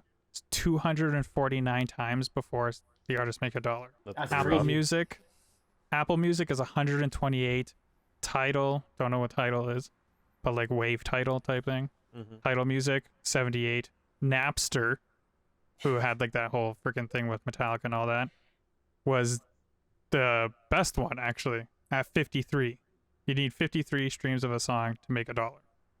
Okay. This Well- streaming service called Deezer, like Deezer. D's nuts with ER at the end. Deezer, Deezer 156. Pandora, this is where we get really high, 752. God. YouTube Spotify Music at the highest, 1250. You need 1,250 streams on YouTube Music to make $1. Damn, And then Google, why you doing this to our And then boys? Spotify, which is our like standard streaming service, I guess, for music, is 315. Well, yeah, which is still not great, but It's not Yeah. 4 times the amount of YouTube music. Wasn't the whole Metallica thing with Napster because it used to be a piracy website? Wasn't that it? Like, I think so. I'm not too sure, to be honest. I never really looked into that, which is I'm pretty sure it wasn't a streaming thing. There used to be piracy. You could just go on there and download fucking music for free. That's not how I would do it. That's not how I totally didn't do that, and I got all my music legally. yeah, Yeah, I've never heard of LimeWire before. No. yeah, LimeWire, what the fuck is that? That sounds like a delicious drink, bro. Give me some of that. Yeah, give me some of that. Yo, let me get wired on that lime, bro. I'm pretty sure after LimeWire went down, they made a LemonWire. Did Frostwire they actually? also exists. Yeah, there was I think Frostwire. so. I remember that. Was there, Frostwire, that too. I remember that one. was there a lemon wire? Oh, I think so. There's a website. Oh, Be careful looking at that website nowadays, Justin. yeah. You might want to be careful there. Well, it looks But like, I definitely did not have a different kind of LimeWire called Aries. oh, I remember Aries. I never used it, but I remember it. It didn't destroy my Love it. PC like LimeWire does. Oh fuck, LimeWire was brutal. You never knew what you were getting when you're downloading something on LimeWire. Sometimes for the most part for me it was just like sometimes it was the fucking wrong song or like wrongly labeled song. Yeah. Yeah. As long as you didn't fucking download mostly it was if as long as you didn't fucking download .exes because like yeah, it's not a fucking music file, it's a program file. Or like download things that just was way too fucking big to be like a song or an audio file, like or also way too small to be an audio file. If you live by those standards, I never got any sort of virus from those. But Yeah, you had to like for Yeah, every you had to single learn file. the hard way. Yeah, for every single file you wanted to download, you had to like fucking Sherlock Holmes that shit. You had to really look into each file that you were downloading before actually hitting that download button. Yeah, you would see the download thing, the queue or whatever, and it'd be like, oh, it's gonna take an hour, and then you'd be like, wow, that's a long time for a song. Yeah. Then you download and you'd be like, oh, that's why, because it's a virus. And my computer is fucked now. Oh, man, my computer in Russian now. No, I don't think I ever got any like really bad viruses, to be honest. I think I was good enough. I don't think I did either. I was pretty good with that. If you have good enough internet literacy, you'll mostly be fine. Although I think nowadays people probably have a lot less. I think like our generation hit it's like the exact sweet spot of having enough like literacy to actually like peruse the internet. And well, because we all had to find out the hard way. Yeah, like it's almost kind of weird how that kind of cycled in a way. Like obviously our parents and like anyone older than us generations, they're not good at the internet. Mm-hmm. And then everyone roughly in our age group, like between 25 and like maybe all the way up to 40-ish, they're perfectly capable of being on the internet. And then anyone like younger than that, like, well, I can probably take it down to like maybe 20, I don't know. But anyone like younger than that is now breaching spoiled by the internet. Yeah, breaching back in, not being able to actually like browse it without fucking like getting a virus. Yeah, like this whole weird bell curve thing. Yeah, like people are afraid of like because streaming services are getting so fucking expensive and like stupid and like removing so much stuff. People are saying, oh, you should go back to piracy. And there's so many people just who have no idea how to do that. No idea how to torrent, no idea to do anything like that. Oh, yeah. I've seen that being a trend recently, too, yeah. Mm-hmm. Yeah. But we would never pirate things. No, of course not. No, piracy is illegal, you know? Yeah, I don't do that. I mean, I've done that once in my life. I have never downloaded a Nintendo game and played it for free. Yeah, fuck no. Never. I mean, I may have a VPN on my PC, but that's for totally legal things like watching Netflix in different areas. That's because my favorite YouTuber told me to buy a VPN, and like, you know, I had to listen to them, right? Yeah, exactly, right? Yeah, Exactly. Doesn't everyone do only that with their VPNs? That's exactly why I play Raid Shadow Legends, right, Justin? On a VPN for some reason. Not sponsored, but Raid Shadow Legends if you want. I hear you guys sponsor everyone. Yeah, if people want to sponsor us. I'm gonna play. I mean, Shadow... Raid literally will sponsor anyone. They sponsored Sarah, like. Oh really? And she streams to like 3 people. That's funny. I mean, more than 3 things people. But from like Stream Elements, and then I look at them and I'm like, yeah, I don't want to commit to that. Yeah. Gonna play Raid Shadow Legends on my NordVPN while going through some manscaping. You know. The funny thing is too is like some of them are so like low like requirements too. It'll be like, okay, you just gotta have to have like a banner on your stream, and then you gotta play it for 3 hours. And I was like, oh, that's 3 hours of my time. Exactly, I know, right? I don't know if I want to give that up. I was like, these are the people getting sponsored, and they don't have to fucking do the 3 hours of gameplay. Like 3 hours is literally all the time I have, man. Exactly. The really funny thing about Manscaped is if any like streamer or YouTuber has said that they used it, that means you have to have a horrible image of that person shaving their balls. You say horrible, I say joyous. Oh yeah, bro. I would love to see anybody. No, you know, I'm gonna not. You don't want to tell us which YouTuber's balls you want to think about? Yes, that's exactly what I was gonna say. I need the live demonstration review of it. Justin's like, I'd love to see Jontron's balls. I mean, low key though, just going a little bit off topic here. You know who makes the best sponsored ads? Who's that? He's a YouTuber named Austin Dickey. He's like a metal YouTuber. So yeah, the guy who does videos with Jared Dines. Usually? Yes, yeah. They have a show called the Dickey Dines Show, and this guy's sense of humor is just fucking like off the wall, man. And anytime he has to do a sponsored ad, like he makes that shit fucking funny. Yeah, I don't know. I still usually skip them anyways. I don't. I watch them. They're great. Depending on the ad, I guess. Anyways, that's just my my Dickey Dines shout out. Anyway, they needed it from us. Oh, definitely. Let's get him on the podcast, bro. Let's reach out to Dickey Dines. Oh hell yeah! I'm sure we'll get both of them on the podcast, man. Absolutely. Flawless execution. Okay, send the DM. You know what? I will hit them up on Twitter right now. Are you interested in being on our podcast? Oh yeah. That has this is episode 5. You want to be on our 6th episode? Speaking of that, is Elon Musk responding to you yet, Justin? Hold on, I'm typing right now to Oh yeah, Austin. we tweeted to Elon Musk about his Elden Ring build, wasn't it? What was it about Elden Ring? I think No, I actually, tweet. no, I don't remember what the tweet was, but I that remember was- talking about his stupid. That Elden was the Ring build. topic, and I think our discussion thing after that, I asked you guys, like, what kind of... It was about Elon Musk, like, you think he's smart until you ask him about something that you know about, and then you realize he's, like, not very smart. Oh, And so I think yeah, the question his, was, like, what metal album would Elon Musk need to say for him? Like, what would be the metal album equivalent of that? Like, yeah, we asked him for his metal hot take or whatever. or, like, what his favorite album was. Oh, that's right. I actually totally forgot about that. I thought you guys were talking about an older thing I did on stream once. No, this was from our first episode. Right. Because we were right. trying to prove like he doesn't know what he's talking about when he talks about something you know, like He's Steve gonna... said. And so yeah, we were like, maybe we should ask him what he thinks about metal. Hold on, let me hit And let me I know hit an Elon back example, though. again. It's been a hot minute. Yeah, he didn't I respond know to an me. example now, and I want to trigger everybody I can with this. Is if he says Megadeth's better than Metallica. That's how I know he doesn't know what he's talking about. Oh my god. Yeah, we're definitely gonna get some angry comments for that one. I hope so.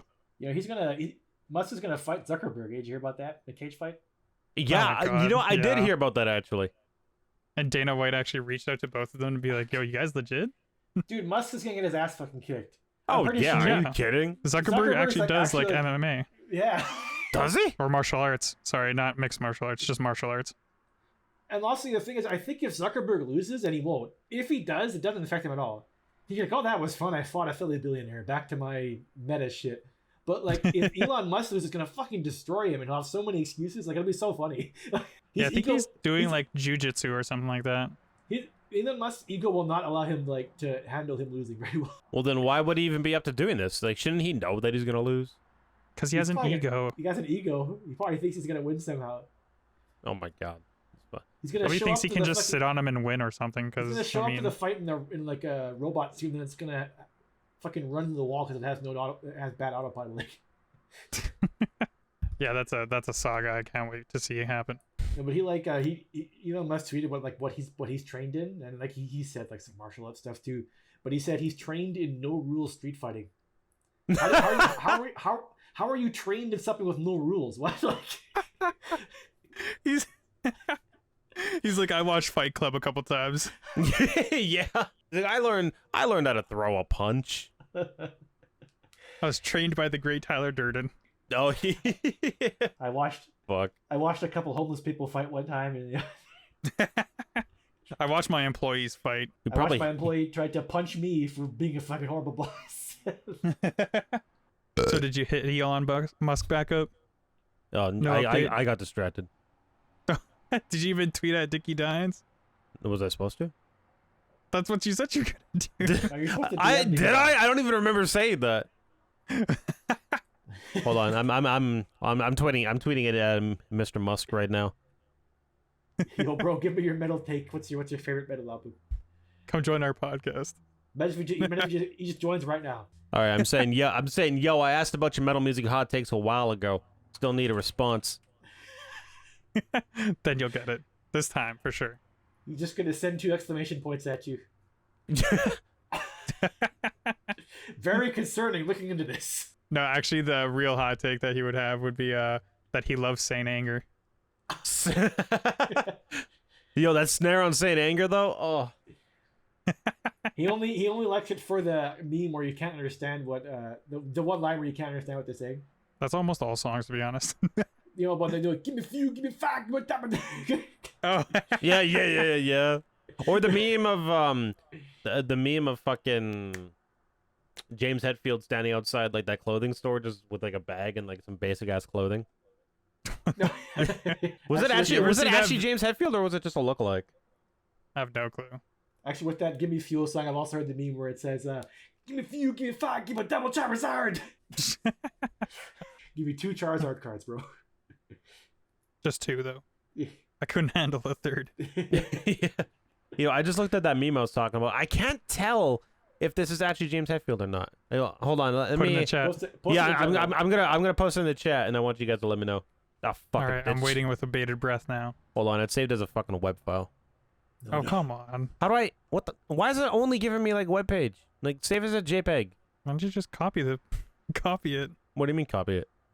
Copy and paste it. I can. What do you mean? That's an image, right? I can copy the image? Wait, what do you mean? You right click it and you just click copy image. Oh my god, I've never done that before. You can do that? I've Yeah. downloaded Oh my every single God. picture I've ever wanted to share. Oh my god. Are you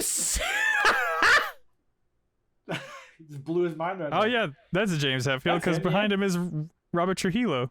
Oh, Trujillo. I don't know. Is that another member of Metallica? I don't actually know. Yeah, it's the bassist. Oh, okay. But yeah, no, He's I. imprisoning me. All that I see after Simmons. What a great deal. What a great find. Oh, dude, you gotta like. I gotta. You gotta say like you're actually singing the song though. Come Damn, I on. look sexy as hell. Bargains imprisoning me. All that I see. Absolute savings. What a great deal. Yeah. Great. That's one, right? Yeah, Yeah. Hell yeah. banger of a song. Didn't Jack Black go on record saying "One" is one of the greatest songs ever recorded? Did he? I think so, and I'm pretty sure he confirmed at one point that their song "Tribute" is actually about "One" by Metallica.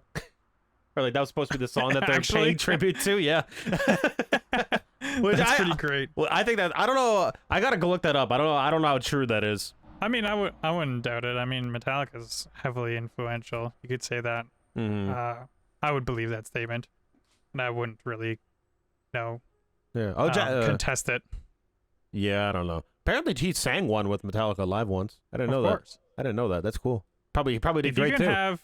if you can have Jack Black come up on stage with you, you should always do it. Oh yeah. Doesn't matter what fucking band you are. He will steal the show for that. However many songs he's there. Oh hell yeah! Actually, you want to know a weird connection Hell yeah. from that? We'll go from Jack Black to Tenacious D. It was so weird when I found out that their drummer that they had for Tenacious D was Brooks Wackerman, who's now the Avenged Sevenfold drummer. What? Really? Yeah. What? I don't know That's how awesome. long he was with Tenacious D, but he was with them for a bit, because he's also from Bad Religion, I think it was. Uh-huh. But yeah, that's the new Avenged drummer.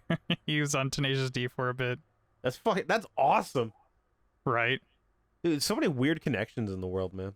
There was there was one I was thinking of, but it slipped my mind. Well, like I mentioned in a previous episode with Iron Maiden and the Raven Age being the bassist's Oh son. yeah, that's right. You did talk about that. I totally forgot about Yeah. that. That was a cool connection as well that I discovered. Hell yeah. What about the one that kind of blew your mind when I was over at your place not too long ago, Trey? We were talking about Alexis on Fire. Oh, Dallas Green, yeah. Yeah, yeah. And I was like, City in Color. yeah, I told you I couldn't remember his name. I was like, it's Green something. And jokingly, you're like, oh, Dallas Green. And I'm like, yeah, that's actually him. And you're like, no fucking way. Damn, Yeah, well, because thought you were I don't really listen to Alexis on Fire. I mean, I finally went through their whole discography, but Yeah. yeah. And from thought what you- I haven't heard very much City in Color, but from what I have heard from them, it's very like different from Alexis yeah. on Fire. Straight up different genre and everything. It's great. Yeah. I mean, Dallas Green has a great voice. Yeah. Like even the clean singing he does in Alexis on Fire. Mwah. Gorgeous baby. Yeah, Alexis on Fire was a pretty good listen. It got better with each album. I The still first two albums are pretty rough to listen to, but it eventually got there and it was really good. I still haven't gone through their any of their music yet. I've listened to most of the new album that just came out and it's fucking fantastic. Oh yeah, it's amazing.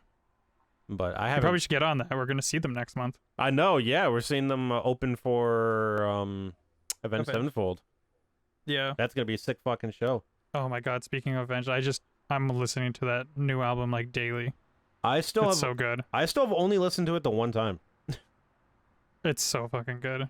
I still need to get new Bluetooth headphones so I can just listen to music when I'm out and about. You don't have any right now? No, well I had the Hesh 2 wireless ones, but I told you they broke, right? Yeah. I haven't bought any since then. Headphones are expensive, That they are. and I got a new Goral now that I need to spend my money on. Like, yeah. That you need to spend money. Oh, dude, yeah. Well, actually, before I forget, let's transition to what I wanted to talk about like way earlier. It's Okay. Pride Month. It's Oh, Pride yeah. Month this month. It was literally you literally brought that up right before we started the podcast. You're like, "Yo, I'm gonna bring this up," and that was like, Good segue, So by long the way. ago. Good segue, by the way, there, Trey. Yeah, thanks. Hell yeah, Relationship hell to Pride yeah. Month. all right, what But, about this? Did you want to talk about, bro? Actually, I wanted to bring it up last podcast because I mean it was like like June just started, but where Spider-Verse was more important. Oh yeah, but I mean, there's But yeah, even, there's it's- there's even a connection between this and Spider-Verse a little bit. I know it would have been perfect, but no, just slipped in mind. Oh, But well. yeah, it's Pride Month. Let's talk about Pride Month. Do you guys do anything for Pride Month? Do you go like, have you guys done like the parades and all that? I have in the past. I didn't do anything this year, mainly because I've been working 10+ hours, like every day, Yeah. and Yeah. I also didn't, trying to move on top of that. I didn't do anything this year for that either, but like, of course, I fully support having a month like this. I do think it's unfortunate that like, I mean, not that it's not to be expected, but it's kind of like unfortunate that like as soon as like companies would of course have like a rainbow like thing every single year, Oh, as every soon single as year the for this clock thing. strikes midnight on July 1st, Yeah. you see No, I mean- everything disappear. Yeah, I mean, like, so you knew it was performative, like, even all the but it's like it's so shady that like, as soon as they get any sort of stupid pushback on it, no matter how dumb it may be, they just immediately take it off. Like, Yeah. Well, I feel Well, like what did you guys see that Xbox got rid of their Pride logo for the Diablo thing? The yeah, I Diablo saw 4 that, Pro? yeah. there was a Pride thing for Diablo. I didn't even know about that. No. Xbox had their Pride logo up, and then they took it off like I think it was like a week into June to hype up Diablo 4. So then they had like a stylized Xbox logo for Diablo 4. Yeah. And everybody was like, damn, that guy's gonna get fired. Fuck. Honestly, I feel like for a lot of companies, anyways, not for all of them, but for a lot of companies, I feel like the only reason they even like really like do, put up like a little bit of like Pride representation specifically only during June is because they feel like they have to. Because I feel like Oh, that's for sure a thing. it's entirely just performative. It's just they don't actually, and this extends past any sort of like thing. Not just Pride. Anytime a company will celebrates that any sort of thing, it's Feels entirely more just- PR It's thing. It's not even just like PR. It's entirely just money. It's like, hey, if I pretend to Yeah. support this, I will get these people to buy my product. So like Mhm. I wouldn't even like I say like they feel like they have to, because honestly they don't feel like they have to, because they immediately took it off this time because people said, oh, you've gone woke. Like, Yeah, it feels artificial.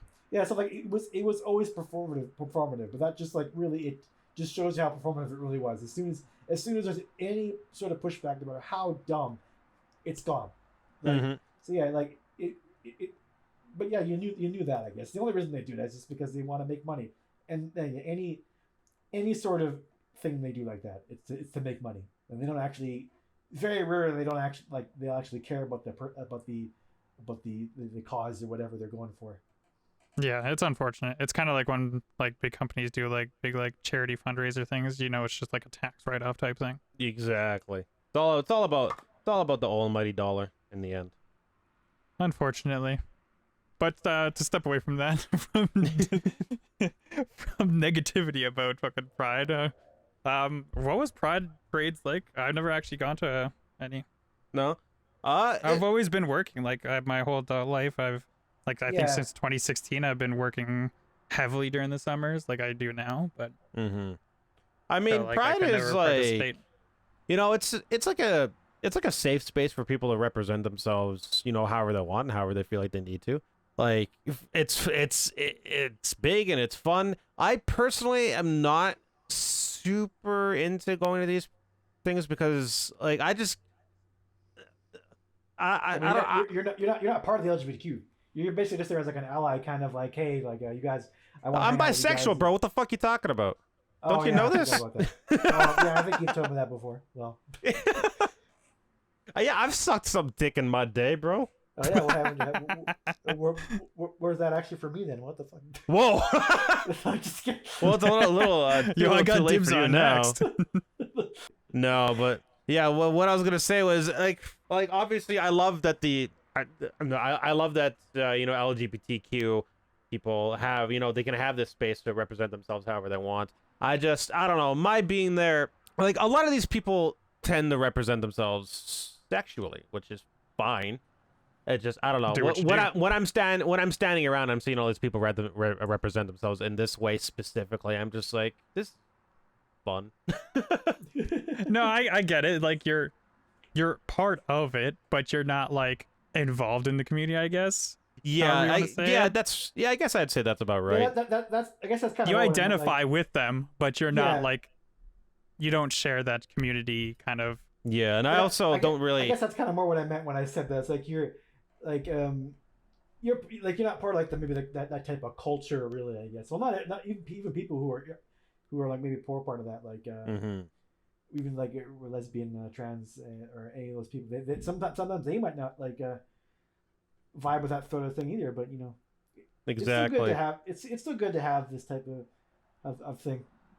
Yeah, and it's like I love LGBTQ people, but I just personally, like, if I wanted to, like, I represent or identify myself, like I couldn't ever see myself doing it in like an overtly sexual nature, and that's just me.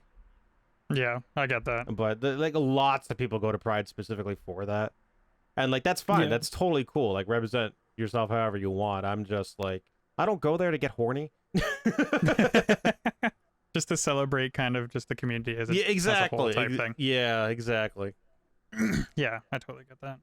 That's kind of how I would do it if I did go. It's not like I'm fucking going there being like, all right, where is it?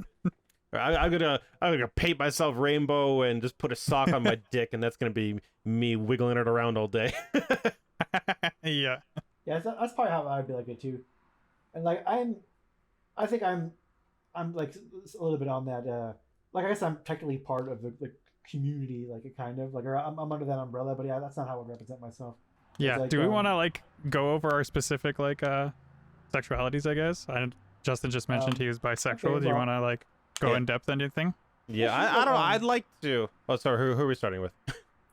Oh, We'll start with you since you've already said that you were. Yeah, I identify as bisexual, but it's like I don't know.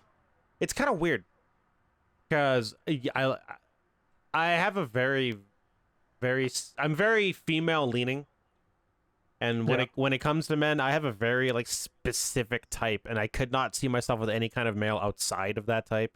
I mean, I can sort of like relate to that too, but like, I honestly think in this day and age that isn't even particularly uncommon.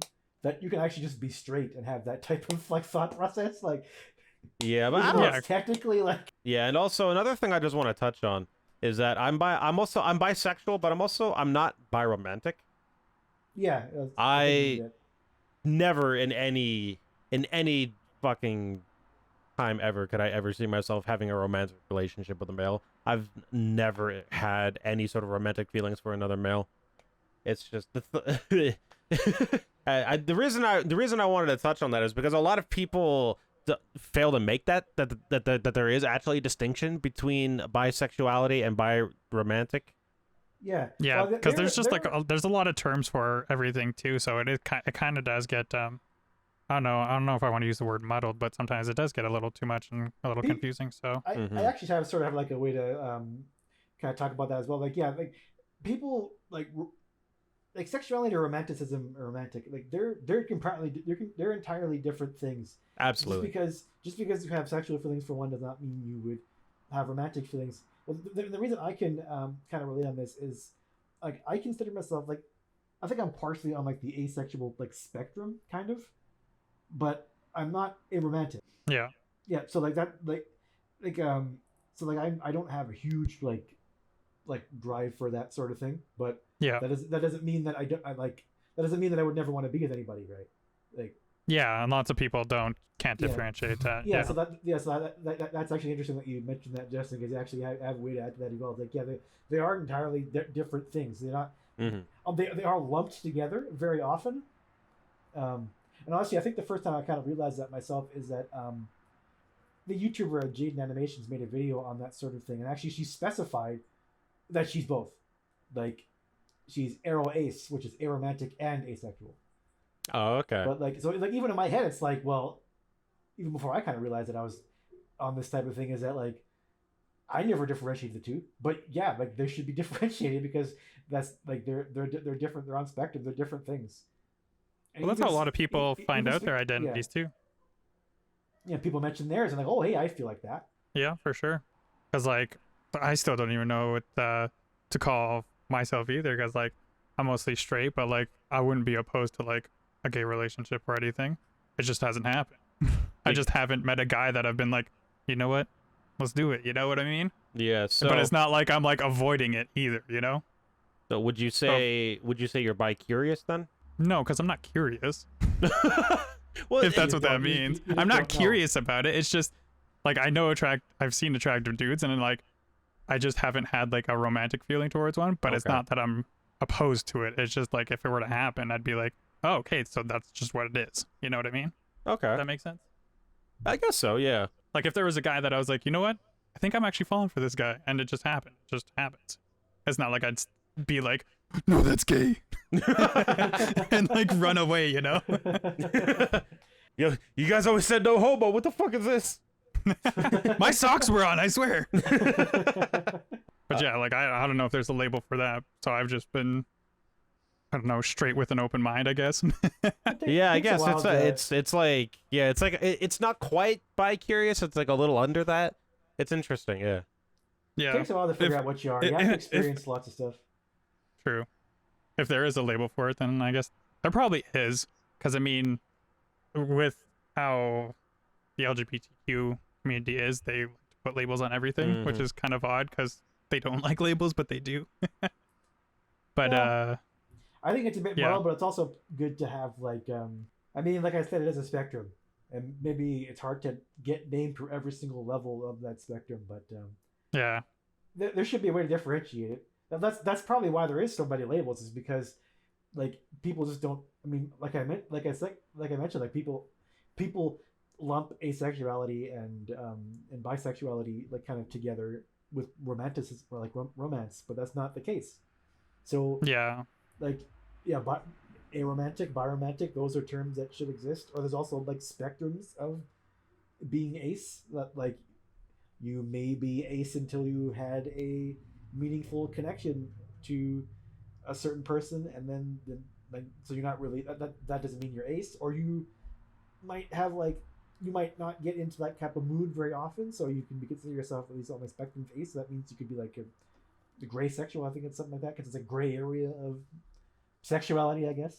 I don't know. Yeah, like well, I guess it is confusing that they have so many labels, but they also, I guess, they do serve a purpose, because like well, it's because people want to have labels so that you can identify as something. Yeah. You know, Things- it's kind of things hard to aren't just black. keep explaining things like over and over. Just be like, okay, this is what I am. You Yeah, know? because things aren't black and white. So yeah.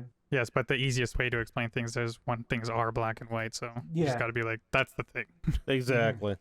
just so that people understand. All right. Well, what about you, Steven? I don't think you've exactly said what you identify as yet. No, I did. I went second after you. Wait, did you? Yes, Yeah. What the fuck did Yeah. you say? bro. What the fuck? I mean, you mentioned that you used to identify as kind of asexual, right? Or No, on I on said like an asexual spectrum. I do. That's what I identify as. Oh shit. Okay. Well, that was the whole thing where you're saying biromantic. I was making the differentiation between asexual and aromantic. Is that they're not this? That like you can have romantic feelings for somebody, but still be on the asexual spectrum, because they're not the same thing. Like Oh being shit. asexual doesn't mean you have no feelings for nobody at all ever, right? Yeah. All right. Well, my bad. Trey. That's okay. He mentioned this too, bro. What about Craig? Craig, what's your what do you identify as? Yes, Craig, the great overlord recorder of our podcast. I think we all know he's just a furry. Oh yeah, of Probably, course. yeah. Well, I mean, judging by his Discord profile icon. Well, on the note of asking Craig what his sexuality isn't calling him a furry, should we maybe end the podcast for today? Because it's getting into weird conversation territory. You don't want to talk about Craig? Nah, bro, I don't. Also, we're an hour and 45 minutes into this thing, so. Yeah, this is our. I mean, depending on how much gets cut out, this might end up being our longest one yet. Yeah, actually. I think our Spider-Verse review was an hour 30 for record time, and then I think it got cut down to an hour 20. Yeah, I think we've been getting a little bit longer with each session, haven't we? Kind of, yeah, that's fine, I guess. Right? Kind of seems like it. Well, that just means we're getting comfortable. Yeah. In a year from now, we'll have like 10-hour podcasts.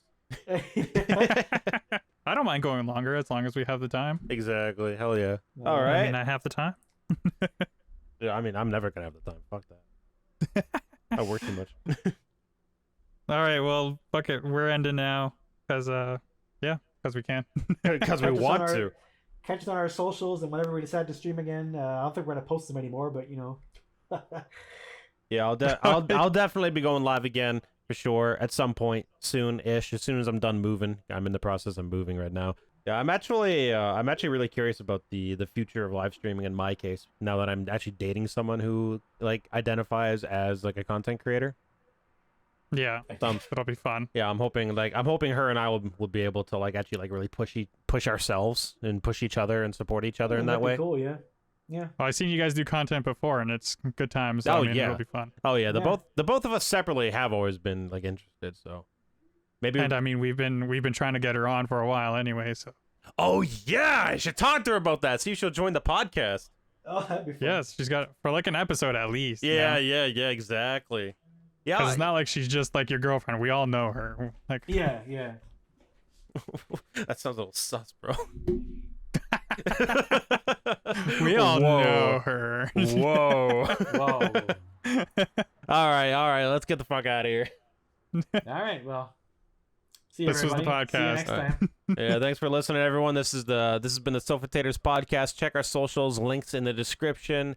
Yeah. No links. No, right. That's what got us in trouble. No what links got us in in the trouble last time, description. Just check out our socials, which are probably on screen, hopefully. They'll still be in the description, but not an actual link that you can click. Just put it. It'll be the Copy and paste. I guess suffix to each site. Yeah. Shit. All right. Well, bye, everybody. Bye. Have a good See day, ya. guys. See you next time. Goodbye. Good.